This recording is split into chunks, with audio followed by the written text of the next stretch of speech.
What's up, YouTube? This your boy Shino. We're gonna go back in here like I wanna. What's poppin' though? Welcome to LumioseStation, home of PokéTV, an exclusive anime reviewing series strictly for Pokemon content and Pokemon content only. So, as you guys know, the week before last, I reviewed the Mega Evolution Special. Now, that means that was X and Y. You know, we got to see Pokemon from Kalos region basically input into a TV show.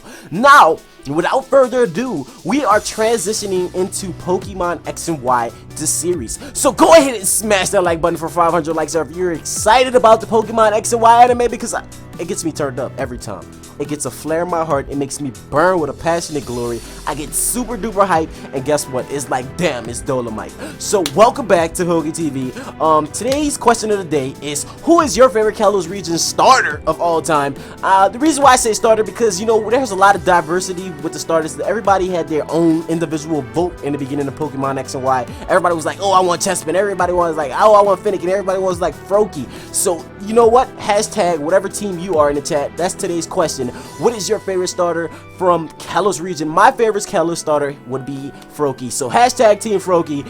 That's how I'm gonna put it in the chat. So if you guys see me, I'll be putting the hashtag Team Froakie. So let me know who is your favorite starter from Kalos region. Let me know. Let me know.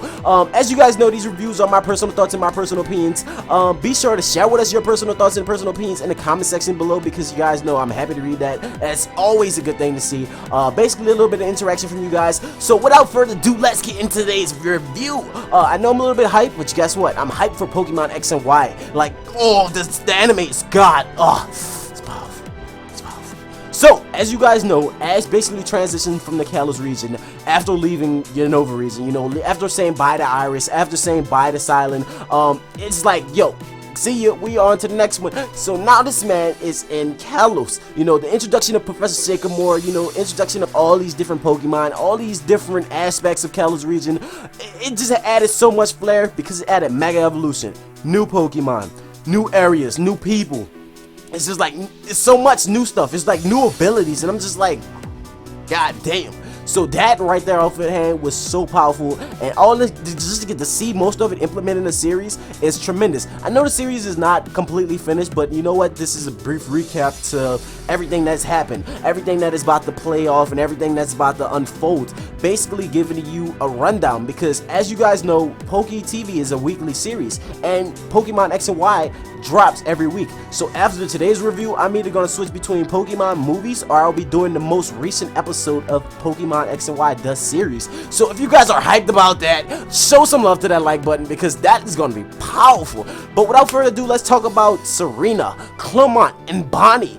Oh my god, these are Ash's new traveling companions. Each one of them have their own unique, own personal like power. They have their own individual like style. Their flair is just ridiculous, bro. You can't tell me their flair wasn't ridiculous. Serena, look at her. She has this like go-to sense of personality. Like, she's powerful, but she's cute in the same sense. And she also has a mysterious secret past with Ash.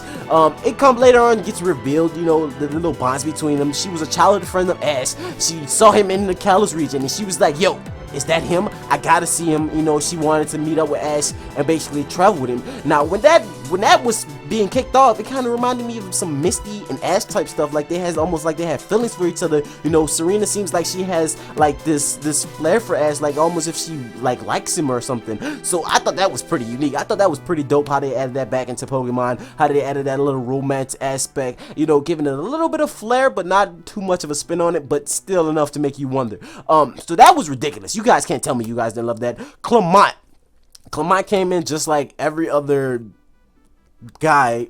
He pretty much a gym leader. Ash bust his ass after going to the Prism Tower. You know, after getting kicked out, he found out Clemont was gym leader. Later on, having a battle. Now Clemont wants to hang with him. Obviously, Ash is doing something right when it comes to the battling aspects of Pokemon. With gyms, he sways every gym leader in the beginning to join his team and travel with him. Now, following Clemont is a little bit of a nuisance, but she's not so much of a nuisance because some people think she's very cute and adorable. I say she weighs out in about half and half. Is Bonnie. Bonnie, on the other hand, Bonnie is Clemont's little sister. She's not old enough to have a Pokemon, but you know what? She's kind of like Max. So it reminded me of Pokemon Advanced Battle, how they implemented so many different styles from that into this one, because it's like, yo, we pulling all these aspects of having this family bond traveling with Ash, and now we're taking it and putting it back in X and Y. Now, because you can see May and Max were brother and sister, right? May was the big sister, Max was the little brother. Now we have Clement, who is brother and sister. Clement's the older brother, Bonnie's the little sister. Bam! Right there. So throughout the quest, you know, Serena, Ash, Clement, and Bonnie pretty much travel throughout Kalos, you know, catching Pokemon, battling Team Rocket, taking on different gym trials, running into annoying nuisances, all that. So right there we see a lot of flair being introduced, plus the stats of Mega Evolution. Like, the battles get intense, things get super hype, Pokemon just start going ham, and I'm just like, I'm loving this. I'm loving this. You guys can't tell me you loving this. You're not loving this. Like Mega Blaziken right in the beginning. I'm like, yo. So things get critical on the Prism Tower. You know, Ash jumps off it. So right off the back, you get to see cinematics hype up into gear. You get to see the cinematics change. You get to see the cinematics flip a switch, basically stepping up their gears, stepping up their style, stepping up their precision. That's what I love to see from a Pokemon anime. That is tremendous. Things are getting hype. Ash is falling off. A freaking Mega Blaziken jumps and saves him, and I'm just like, nigga, what? Nigga, what? Like, that was ridiculous. You guys can't tell me you guys didn't enjoy that. Now, a lot of the battles have been improved. Like, you got to see a lot of battles, like, change. You got to see the maturity of Pokemon X and Y show itself when Ash was taking on Mega Lucario. Now, I've never seen Pikachu take a beat down so brutal in my entire life as a freaking kid or a teenager. I dropped my keys. But, hey, that was ridiculous, bro. You can't tell me Ash didn't get that work. He didn't. That Pikachu got the finest work. I have never seen Pikachu get bopped like that. That was ridiculous. I was just like, yo, is this standard for Pokemon? I never seen a Pokemon so rabid. This man was so dangerous. This man was like, got it in me. I want to fight. Now, throughout this whole series, you get to see Ash travel with the reappearance of Team Rocket. Team Rocket pretty much appears in every region. You know, Team Rocket, they're there to stay. They're not going anywhere. They're there. So Team Rocket pretty much came back. They're a little bit more revamped, just like before. You know, they're a little bit more badass. They're a little bit more tougher. They have their same old schemes trying to steal Pikachu, but they have these other objectives like hidden in between that. You know how they do. They gotta be the sly snakes motherfuckers. But hey, everybody has those. Every anime has those. You can't tell me you don't love them. They reappear, but they do their thing. They show their love. Overall, I love to see like all the new Pokemon that was introduced in 6th gen all like implemented into the TV show. You know, the TV show is not complete, but they have like so many different aspects that are already like out there, you know, that's already driven. Another thing I would like to see is Omega Ruby and Alpha Sapphire Pokemon implemented into Pokemon X and Y series. That'll be pretty dope, because you know what, if they take those games, or not those games, but take those Pokemon and put it into the TV show, because that's where Mega Evolution was said to only be found in, that would be ridiculous. That would be truly ridiculous. I would completely love that. Now, even with the appearance of Team Rocket, there's actually a new group that's been sneaky behind the scenes. Team Flare.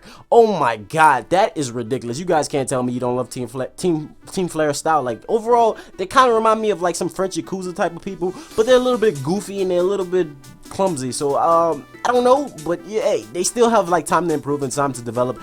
But overall, Lysandre, oh my god, Lysandre is badass. What? That man is pure D power. Like, his style is just on point. Even in the Mega Evolution special, you get to see some parts of him being peaked. And like, oh, I just can't wait to see the story develop a little bit more. You know, grab a little bit more intenseness, grab that hype. You know, build like suspense between Ash and the battles between Team Flare, following Team Rocket chasing behind. That is amazing. How they implementing all this stuff into this new anime is just like really ridiculous. I love how they changed the graphics. They stepped that up. They stepped that up. The battles are really intense. You got to see more You get to see Pokemon more defined. You get to see them stand out more. You get to see each Pokemon for their own individuality in this new series. You get to see a lot of backstory from Ash and Serena, which is cool. I love the fact that they implemented, you know, like the old styles into the newer anime, but they gave it this new anime feel. Like, it gave me some sense of maturity, almost like Ash grew up, but obviously he didn't. I think he's still 10 years old, because he's gonna be 10 years old forever. Damn. That's fucked up. That man is gonna be 10 years old forever, but that's a completely different topic. Overall, I give X and Y so far a 9 out of 10. I can't give it a perfect score because it's not one of those animes that you can give a perfect score, because it's still a little bit flawed, because it does have its own issues in every sense. Every anime has its own issues, but overall X and Y is pretty rocking. They're doing a very good job. I love it. I love it. I love it. I have been watching it through and through. If you guys are new to X and Y series, go ahead and check it out.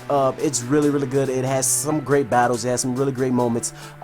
Pretty much this is all I have to say on it. I want you guys to leave me your own personal thoughts and your own personal opinions.